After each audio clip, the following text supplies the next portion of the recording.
Where were you, or what day were you born and what year? What year was I born? Yeah. 1920. Where? Right here in Elmwood, Nebraska, right on this farm. What's your current address? Current address? The address? Yeah. Well, now it's 30504 O Street. Were you drafted into the war or did you enlist? No, I enlisted. I enlisted in the Navy Air Corp. What year did you join? 1942. I enlisted. Where are you living at the time? I was living in Wayne, Michigan, which is a small town on the west side of Detroit, Michigan. I enlisted downtown in Michigan at the recruiting office. Why did you want to join? Well, during that time, everybody else was in the service, or all of my friends were, and so I wanted to be in also. Why did you pick the service branch that you joined? Well, I had been told that the Navy did a real good job of training their pilots for combat duty, and I didn't want to be in the trenches if I didn't have to, and so that's the reason I chose to enlist in the Navy Air Corps. Do you recall your first days in the service? Yes, the first few days in service, or the first 2 months in service, I was learning to fly a small airplane. It was a Luscombe airplane, but it was on the type of a Piper Cub. And that was my first 2 months. And after that, then I went to Chapel Hill, North Carolina, to pre-flight school, where I learned to be an officer, and everything was new to me then, because the different terms that the Navy uses was all new to me. For instance, gossip was scuttlebutt, and the let's see, there's well, they tell you to line up over by a bulkhead, and that was meant against a wall. And there were a lot of different terms that I wasn't familiar with. How did you feel in that time? During that time when you just joined? Well, it was pretty stressful. The whole program was quite stressful. We had to, in that school at North Carolina, the Navy had taken over the University of North Carolina, and we had to learn all kinds of sports and excel in all of them in order to go ahead with our training. We had wrestling and boxing and hand-to-hand combat. On the rifle range, we had to do a lot of firing on the rifle range, and we played baseball and basketball and just about everything. Do you remember who your instructors were? No, I don't remember the instructors. They were all new to me, and I was only there 4 months, and so I didn't get acquainted with any of the instructors. Okay. Which wars did you serve in? I served in World War II. Where did you go in World War II? Where Where did you go in World War II? Where did I go? Yeah. You mean when I went overseas, or? Yeah. When I went overseas, I went first to the Solomon Islands, and we were there about 2 months, and then we moved to the Philippine Islands. I was on the island of Luzon, and also the island of Mindanao in the Philippines. There are hundreds of islands in the Philippines. Do you remember arriving, and what was it like when you got there? Well, at the one base where we are on Luzon, it was just like we moved out into an open field and set up camp. We had to set up our tents and our big foxholes and everything right from scratch. What was your job or assignment in the war? Well, I was a pilot. I flew a dive bomber in the Marine Corps. I transferred to the Marine Corps from the Navy when I got my wings. I got my wings in March of 1944 and had the option of transferring to the Marine Corps if I wanted to. And so after I got in the Marines, I was assigned to a squadron of dive bombers. A dive bomber, if you aren't familiar with it, is you would climb to about 12,000 feet, and then you would dive straight down at your target, and you would have about 15 seconds to get on your target, release the bomb, and pull out and get away from the enemy gunfire. Did you see a lot of combat in the war? Quite a bit. I flew 77 missions Wow. in the South Pacific.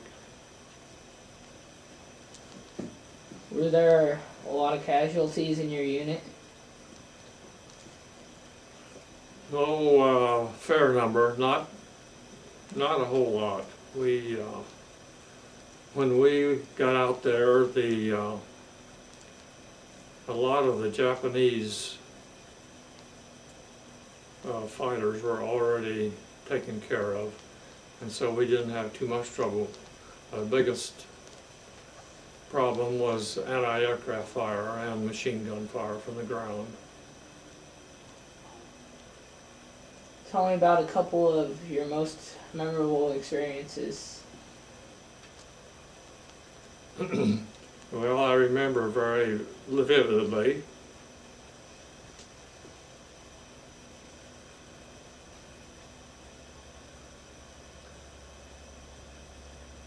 I was in Manila.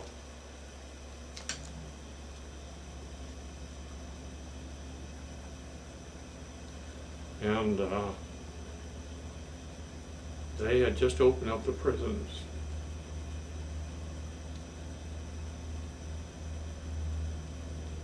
And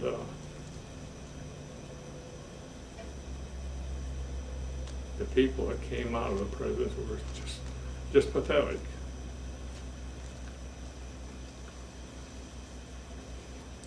I think that's probably the most vivid thing that I remember.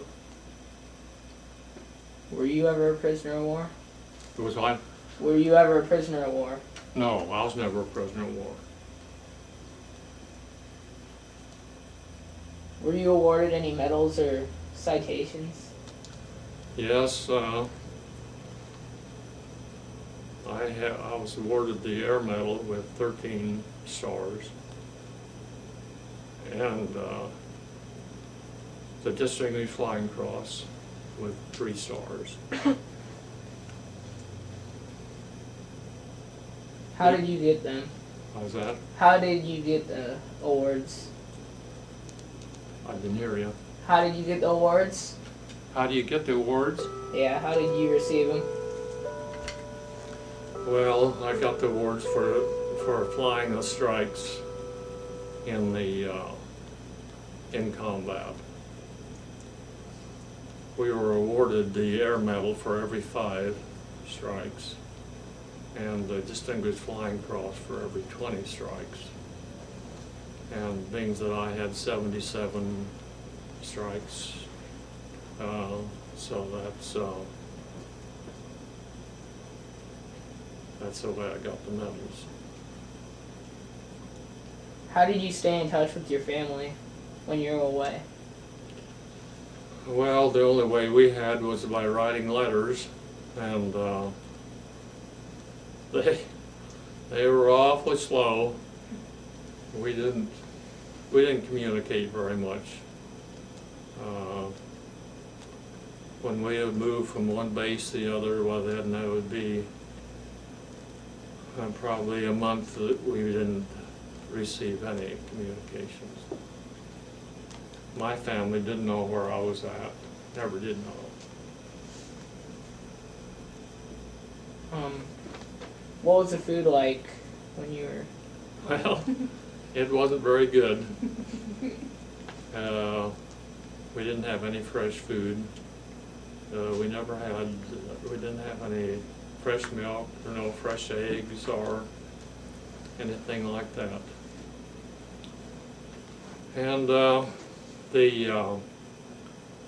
flour that they used to make anything, biscuits or anything, all the flour in that part of the country had weevil in it, and so we got used to eating the weevil just as well as everything else. Did you have plenty of supplies? Yes. There was a couple times that we ran out. One time aboard ship, we were going from the Solomon Islands to the Philippine Islands, and we were on that ship for over 30 days, and they run out of supplies. I think there was a couple of days that we didn't have anything to eat, but other than that, well, we always had food. No matter, it was lots of times it was C rations or K rations, and they were just little packages of real concentrated food in a plastic or in a foil wrapper in a little package about like that, and that was your meal every day. Did you feel any pressure when you were over there? There was a lot of pressure, a lot of pressure. Was there something special you did for good luck? You what? Was there anything special you did for good luck? Oh, we carried the Bible with us all the time. How did people entertain themselves when they... How did people entertain themselves? Oh, we had a volleyball court, and we had a basketball hoop. I think that was probably our main entertainment. We never did have any famous people come over and entertain us. I didn't happen to be at the right base at the right time for anything like that.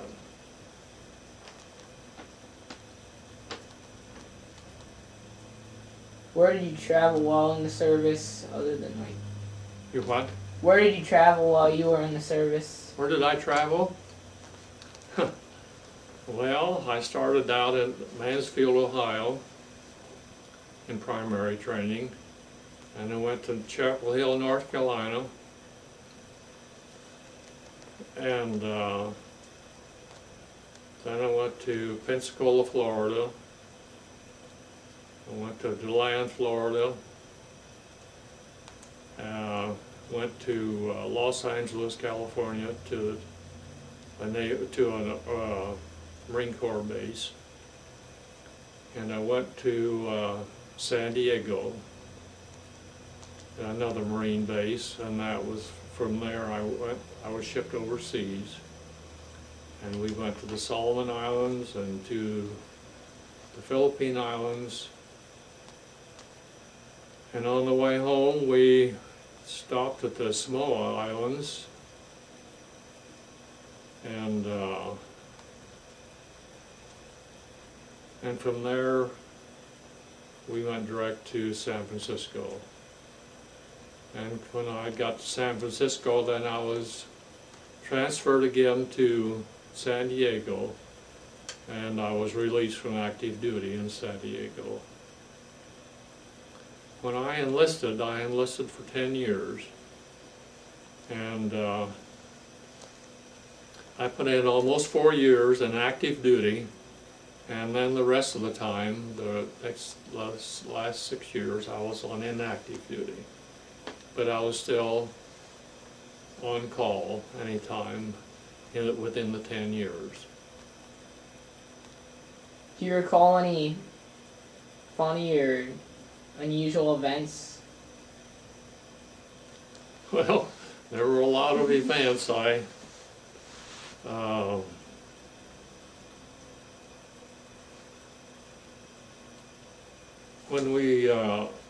One thing that when we went across the equator aboard ship, in those days that was quite an occasion because the airplanes didn't fly overseas back and forth like they do now.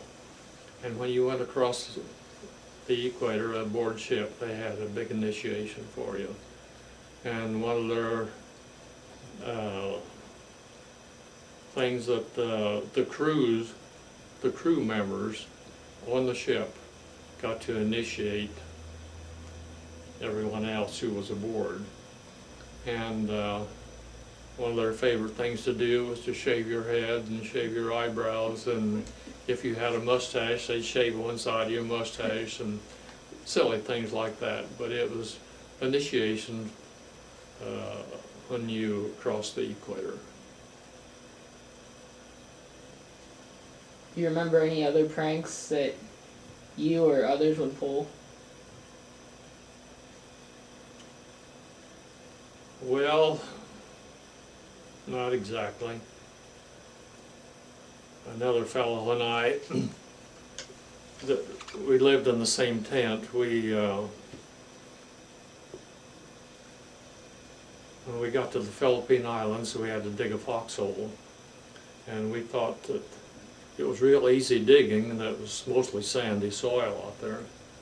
And we thought that we would dig a nice big foxhole, and so we'd have plenty of room in it. And that night, well, there was an air raid, and everybody scrambled for the foxholes. And well, I remember that we got right up in the corner of this foxhole, and we hoped or wished that it only about a fourth as big as it was, because we didn't need all that extra space in there. And we've talked about that several times. He lives in Florida now, and so we call each other on the phone quite often, or sometimes, and we've talked about that. That's just one incident. Do you have any pictures? Do I have pictures? Oh yeah, I have a lot of pictures. Who are the people in the pictures? Well, I guess they're mostly of me, and I have one picture of our squadron that when we were in the Philippine Islands, and pictures of just friends and myself. What did you think of your officers or fellow soldiers? You, what? What did you think of your officers or fellow soldiers? Do I think what? What did you think of the officers or your fellow soldiers? Oh, well, they were tops. They were just the greatest. Did you keep a diary when you were... No, you weren't allowed to keep a diary. If you had kept a diary, and would fall into enemy hands, they would know where you'd been, where you were going to go. No, you couldn't keep a diary. And any letter or any picture or anything that you tried to send home, it had to be censored by another officer before it could ever leave camp. So you had, there was no way that that you could write to your wife or your parents or sister or brother and tell them where you were, because the censors would cut that out right now. It was very secret. Do you recall the day your service ended? I recall the day the war ended. I was aboard ship coming home to San Francisco, and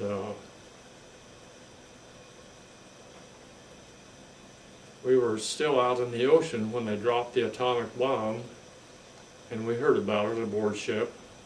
And before we got to San Francisco, the war was over. So I was on a ship headed for home for a 30-day furlough, and then I would have had to go back. But the war was over, and so that's where I was. What did you do in the days and weeks after the war ended? Well, I wasn't released right away, so I came home for a 30-day furlough, and then I went back to San Diego and reported in, and I was married at the time, and so my wife went with me, and we spent about 2 months in San Diego waiting to be released.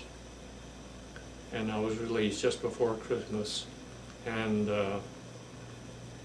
we were able to take a little tour of California, and then we came home to Nebraska here to the farm. After your service ended, did you work or go back to school? No, I started farming as soon as I got home, so I didn't go back to school. Did you make any close friendships while in the service? Sure. Quite a few, but most of them are gone now, and but I still keep in contact with 2 fellows. Other than that, not anymore. That's been 60 years ago, you know.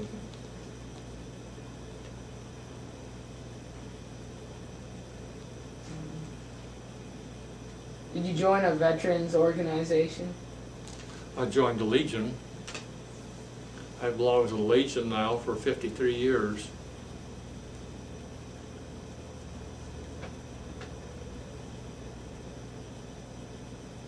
Did your military experience influence your thinking about war or about the military in general? Well, I think it's very important to have a real good military. There are a lot of countries in this world would like to take us over if they could. And I think it's very necessary to have a very good military.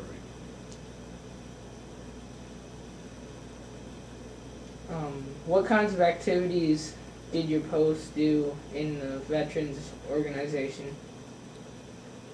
What do you do in your veterans organization? What do they do in our organizations? In the Legion? Yeah. Well, in the last few years, about all we have done is for us to be in the firing squad and to at the funeral of a former veteran, we always played taps and fired the last rounds.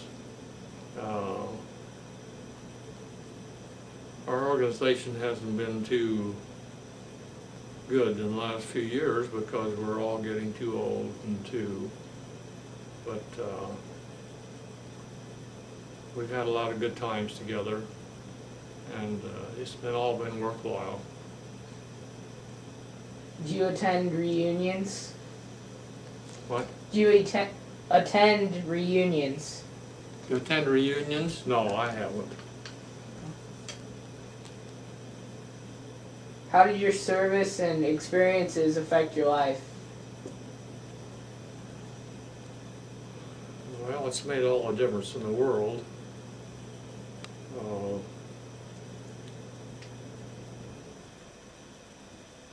I'm proud to have served.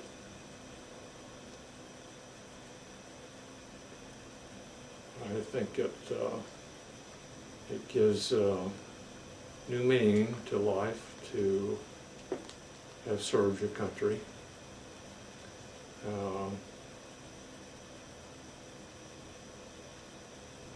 I think that's probably the main thing. Is there anything you would like to add that we have not covered in this interview? Well, a few years ago, maybe 4 or 5, my son John and Joel Bonnemar and I went to an air museum in Chino, California, where they have a lot of old restored airplanes of World War II. And so John made arrangements for me to get a flight, or to fly in the same old airplane or similar airplane that I flew when I was in combat. That plane was an SBD dive bomber, and the museum out there has restored it to where it's in flyable condition, and so I got to go up and fly, and even fly the airplane some, and well, it was really enjoyable. It was a real thrill. I hadn't even seen SBD since I left the Philippine Islands in 1945, and that was almost 50-some years afterwards. So it was a big thrill, and I even got the pilot that flew me sign my logbook. Every pilot keeps a logbook. The logbook tells every flight that you took, the number of the airplane that you flew, how long you flew, and where you went. And so after that flight that day, the pilot signed my logbook, and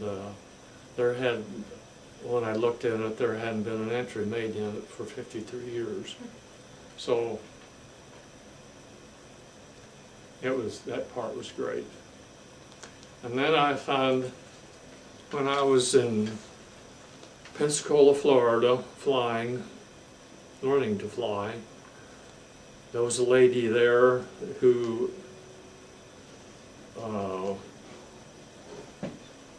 had charge of one of the link trainers. A link trainer teaches you how to fly on instruments, to fly, instrument flying only. And this lady was in charge of the link trainer down there, and I knew that she was from Nebraska, but that was all that I knew. And just recently I found out that she's living in an apartment complex in Lincoln. And my brother-in-law also lives there at it's Eastmont, the Eastmont Village. And so one day when he was sat down to his meal, and she was at the table, and she asked him where he was from, and he said that he was from Elmwood. And so she asked him if he'd happen to know me. So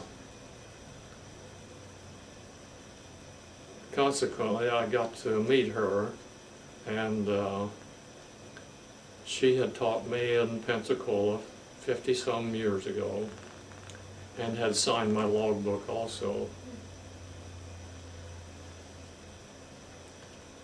So I thought that was kind of unique.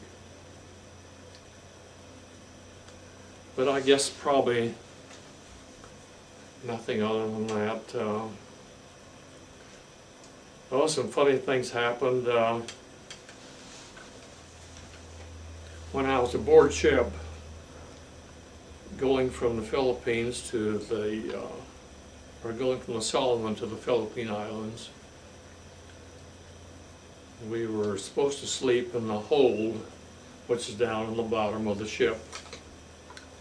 And it wasn't a very nice place to sleep.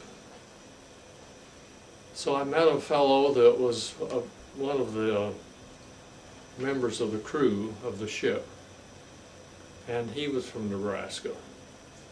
And he said, well, just lay your mattress pad down in my room up above. It was a stateroom, and he said, you sleep there and you won't have to sleep down in the hold. And so I did that, and all the time that we were aboard ship, and it was over from 30 to 40 days, I don't remember exactly. Anyway, I was really appreciated it.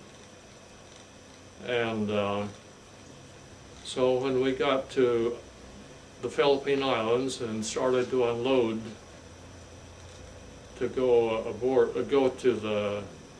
unload, we were attacked by Japanese, and so I didn't happen to see him. I didn't get to thank him, and I didn't have his address or anything here in Nebraska. So after the war was over, I came back here to the farm, and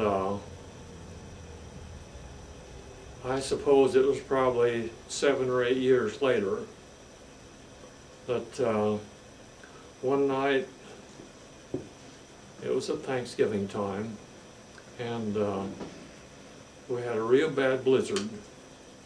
And of course, this has been a highway for years and years. And so people would, in a storm, would get stuck out in the snowdrift, and then they would come to the house and want to come in and get warm and stay all night and so on. And it just happened at this time of the year, or that year, we already had 4 or 5 people staying at our house, and in the middle of the night, here came a knock on the door, and I could hardly tell this.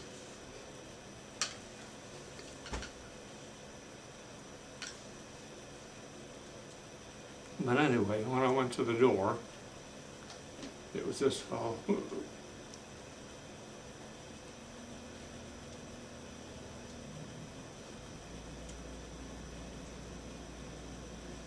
And he had his wife.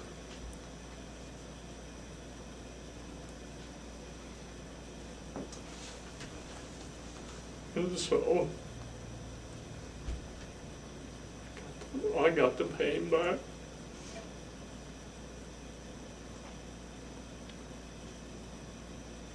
I guess that's all.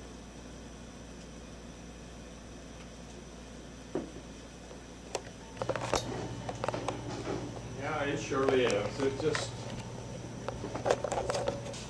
you were supposed to dive straight down, but an airplane won't dive straight down.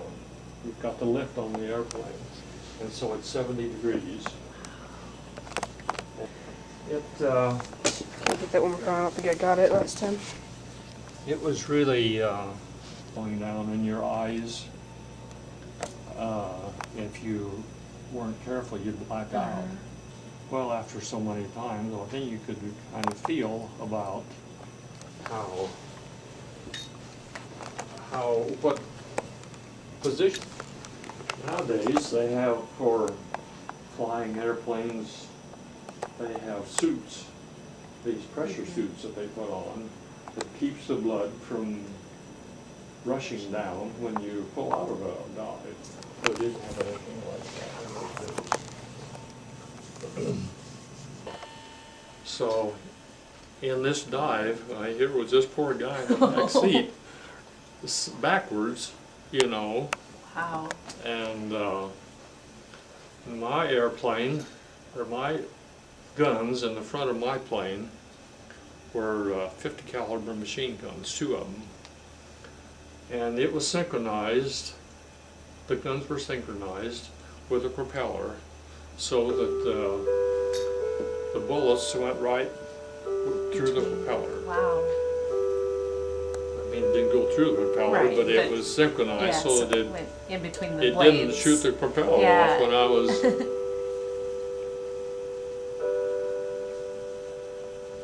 And so you just went off airstrips and on whatever island you were on Yes. at the time. Mm-hmm. Yeah.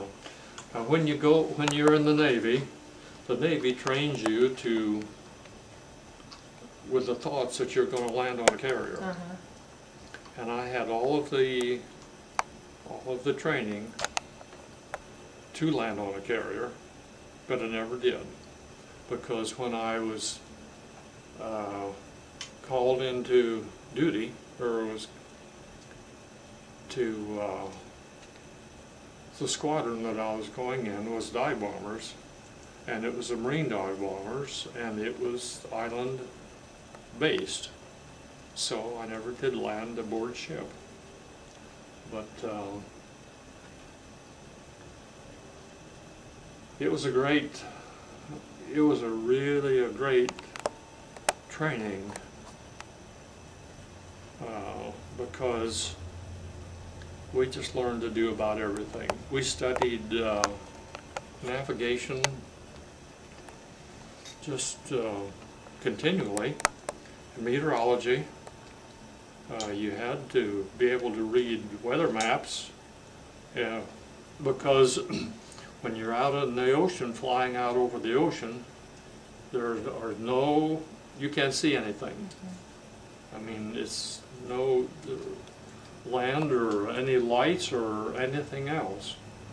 And flying is, people just don't realize what difference it makes when you once get up in the air and the wind has a big influence on what you're doing. And if you, supposing your airplane is headed straight east and there's a wind blowing from the north, why, you just carry over this direction, and if you didn't know how to navigate, well, you were just lost. Yeah. So And I don't imagine it was a good thing to get lost in those islands. no, and it wasn't out over the ocean either. No, I don't imagine.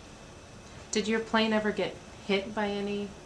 Well, lots of times you would come back with the bullet holes or shrapnel holes. When your bomb would explode, or else the guy's bomb ahead of you, there was always about from 9 to 18 planes would go out. And when you would peel off, you would go like this, and then there would be another guy right behind you. And so maybe that the fellow ahead of you, his bomb would go off and some of the shrapnel would hit you. And so you couldn't tell if when you came back, when the holes in the airplanes, unless it was something really big, you didn't know if it was a shrapnel or if it was a bullet holes.